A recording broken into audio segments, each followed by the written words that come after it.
The proudest I've been on any time I've been on Field 68 is the fact that you guys do not call us the jump seat now. That has been a movement of mine for years, ever since you guys stupidly called it that. And so I'm now proud that we've moved on from jump seat. But the guys on deck circle, baby, the on deck circle on the jump list would be, I think, Utah State's Jared Calhoun. I think he's probably the top of that list. He was in the mix for a couple of high major jobs last season. Utah State is a factory when it comes to producing high major coaches. I think he's next on that list. I think Takeo Siddle at UNC Wilmington went to the tournament last season. I think they're going to win the league this year. They have enough talent to do it. He's won the CAA regular season title. He's finished in the top 3 4 straight years. I think he's ready to make the jump. The next one I would put would probably be Josh Schertz. I think that his star, 18 months ago, he was considered, one of the most sought after coaches in the country. And then 1 year at St. Louis, not like they were terrible. And he's sort of forgotten about a little bit. But I think that, they're going to compete for an A-10 title this year. And I think that, he's won 32 games in Indiana State. He runs really good offense. I think he could easily kind of get his star back up to where he's in the mix for every job in the country again. RC? I'm gonna say I think he's already earned the right to do it. I was surprised that he seems to has to go back at it again. I think Bob Ritchie. I think he's already proven the type of coach he could be, and he's already won in the tournament as well. So I hope people aren't waiting for him to have to win the SoCon again or something to get the opportunity. But I think he's a heck of a coach and on his way. Eric Henderson. Another guy, we had him last year, South Dakota State. Now he's at Drake. It wouldn't surprise me in the next couple of years we'd see him moving on. I got to try someone different, and I'm going to go coming off, last year. It was Tony Skeen at Mason. He's done a heck of a job, and he's one of these guys that's up and coming, and I like what he's doing so far. So we had to pick something different, but those would be the 3 guys I like. Goodman? All right, you guys took 6 of them that were all on my list. I'm going to Drew Valentine. I'm going to start with Drew Valentine. I think he's been hot, and I think he'll get even hotter this year. Bill Armstrong taking over for McNeese.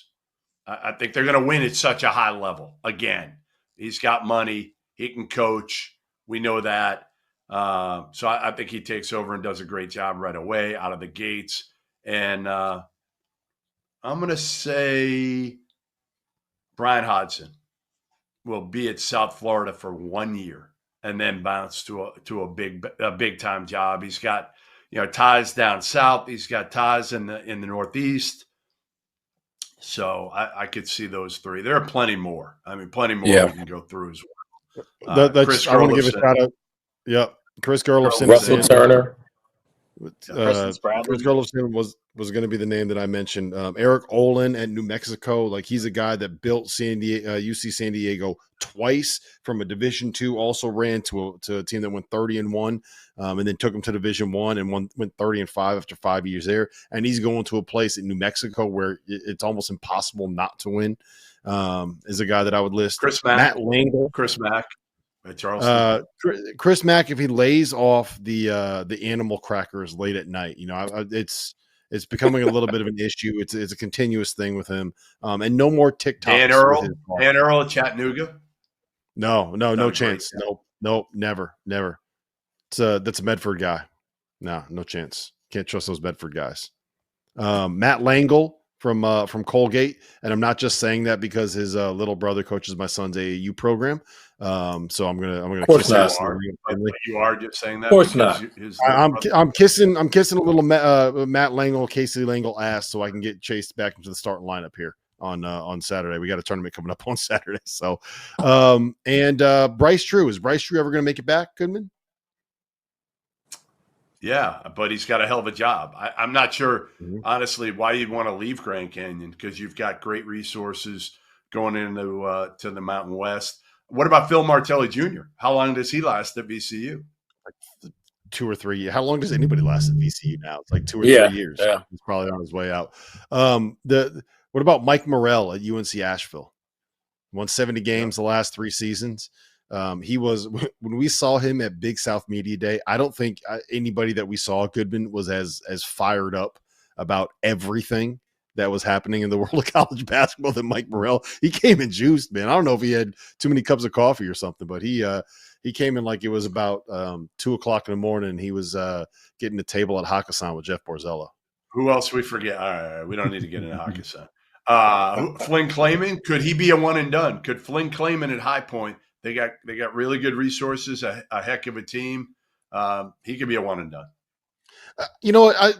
This is the way that I'm going to shout out Robert Jones too at Norfolk State, because it feels like we always overlook some of these guys at the HBCUs, and that dude coaches his nuts off, and he's been doing it for a long time. Time for those guys. It's time for him to get a chance. James Jones has won either the regular season title or gone to the tournament each of the last 6 seasons. If BC moved on from Earl Grant, would he be a name there? Yeah. Should be. Red Auerbach. Red Auerbach. Hey, Goodman, what about Joe Pasternak? Yeah, I mean, Pasternak, if he gets it back at Santa Barbara, I mean, he's got to get back there because they've been down a little bit by their standards. I'm just really happy that nobody said Pat Scary. That's happy. That's mean. How can you not? But we have said Takeo Siddle and Chris Mack. Yep. How can you not include Pat Scary?